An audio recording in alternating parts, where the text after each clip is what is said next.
Okay, welcome to episode 5 of the Go series. Now, as you know, we've been changing things around and have been trying to attempt new things. So right now, I have a VR tuber or a VTuber right in front of me, which should match my facial expressions to what you are watching me say or hearing me say. Sorry. So let's get started because I've actually done some stuff, surprisingly. All right, biggest announcement right now. I'm only doing Cloudflare, at least for now. And I'm only going to do Cloudflare, and if I have time and I feel like it, I'll do Vercel or some other platform. The reason why I'm doing this is because I personally only use Cloudflare, and I believe that Cloudflare is probably one of the most popular DNS resolve services out there. So I just think it's only natural for me to do what is popular and what I use. So that's Cloudflare. All of it's not going to be necessarily oriented around Cloudflare. It's going to be extendable. Oh shoot, my VR. It's going to be extendable, meaning that between the two, basically additions to DDNSU is possible with Vercel or the other frameworks out there. Okay, so here's something that's really annoying, and my fault because I made it like this, but there are two types of records. You have one type of record, a DDNSU record, versus just a record. Now, the difference between these two are very nuanced. Number one, the record type in the DDNSU record is just type, while the property for the record is rtype, or record type. This is because, when I first wrote this type definition, type was a reserved keyword and I couldn't use it. So this record here, it refers to the configuration file, so the records that exist in the configuration file. However, this is the actual record. So this is going to be what's processed and what is going to be ultimately sent to Cloudflare servers, because it requires also another change name versus subdomain, right? These two. Time to align in this is going to be an integer. Here's also going to be an integer. So it used to be able to do auto. However, I realized that that's really annoying to deal with. So we're just going to say that auto is 1, because that's ultimately what Cloudflare processes it as. If it's set to automatic, it's just 1. Content is not present here because obviously this is what's being dynamically updated to the IP. And also ID. This doesn't exist in this record definition, but it exists here. This is obviously for Cloudflare's ID tracking. So here are some examples of it actually being used. So it's really fucking messy because you have to reconvert it basically.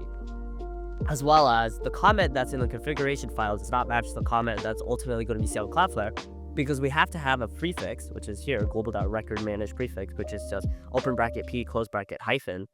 This basically allows DDNSU to know which records it created and it's managing, right? So which ones it needs to update versus delete, which I'll actually talk about later, versus ones that you manually create on the server. If we just queued for all of them and made these changes, then we would result in a lot of collisions and a lot of records being updated that don't belong or are not intended to be belonging to that configuration file. So here we're going through each configuration record that we have defined in the configuration, and then we are creating an instance of the DDNSU record, so aka that more powerful record, which has the subdomain, the prefix added to the comment that's going to be added, the time till live, the record type, and the content, which is obviously going to be the same across all of these, which is IP. And then our next stop is if we are determining whether or not the record should be created or updated.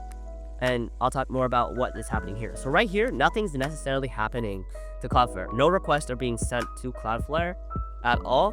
And the only request that has been sent to Cloudflare is the retrieve request of all the records that exist on that particular zone, which is defined elsewhere up there, but it's stored in this Cloudflare records. And then here it's actually creating a third type of a record, which is the managed record. So the managed record basically just links to the record as well as what action it should be done. So we'll actually dive deeper into this, determine if record should be created, this function here. So if it is created, then we're going to append to the managed records, which these managed records are ultimately going to be the ones that get processed and then get sent to the Cloudflare servers. Otherwise, it's going to check whether or not those records have the prefix, if their comment starts with that record managed prefix, and if it does, then we know that we have to append that record into the update queue.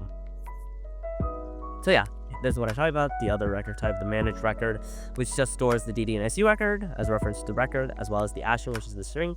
And down here is the function that determines whether or not it should be created. So to be created takes in the input of what we might have to create or might have to update. And then we also have Cloudflare records, which are all the records of the Cloudflare instance. And then it returns Boolean, and then it basically utils.serialize record, which I'll explain next. And it's going to go through all of the records and compare the different serials. So the serial of the one that we want to create versus the ones that already exist in Cloudflare records. If they match, then we know that that record already exists, so we will not create it, but rather update it. Otherwise, we'll return true, meaning it doesn't exist in the zone ID, so we have to create it. So here, the actual API request. So this is a second for loop, basically, and we're going through all the managed records. We're serializing it. This is just for logging purposes. This actually has no input. It's not an input of anything. It's just for logging purposes. In the case that it's a create, we're going to try to add the record with that zone ID, the type, the name, and then here the string conversion. So where we're converting the time till live into a string, because the DNS record is a string, at least in this function. It has to be a string.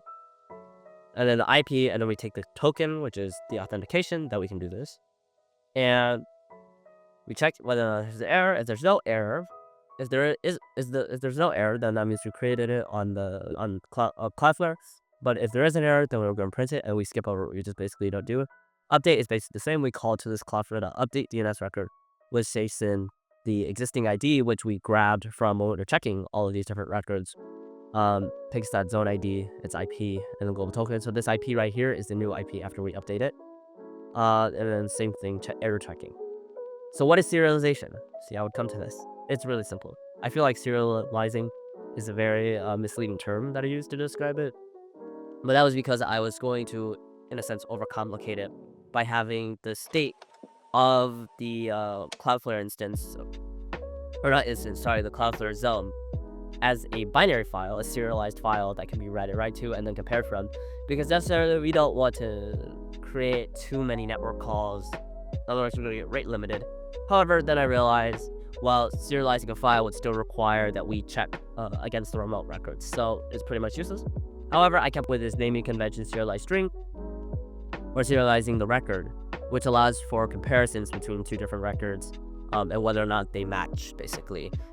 This technically can be done by just going through iterating over the equivalent properties. However, I realized that this is probably more simple for the computer to compare, since it's just comparing two strings rather than having to access an object each time, and each property of said object and having to compare those. So basically it just takes the type of the string, and then these are all separated by hyphens, so these hyphens can then be used to basically split it up back into its components. The name of it, the conversion of the time till live, which is an integer back into string, otherwise, because we have to match types, and then the comment. Then we just return it. So here are my goals for next video. I think we're not necessarily close to done, but we are pretty much getting there.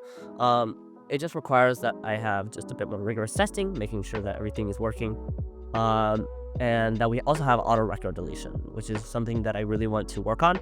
I didn't have that in my previous one. However, I'm trying to think on how we would be able to determine whether or not the configuration file has changed compared to what is already existing in the Cloudflare instance. And if that's the case, then we should mark certain records as for deletion, which has to go back into that managed record loop. Efficiency gains, I feel like we can efficientize some of it, possibly not necessarily needing 2 for loops to 1 loop to check, determine the state and whatnot. And I guess maybe it's a goal that could possibly happen or not possibly happen.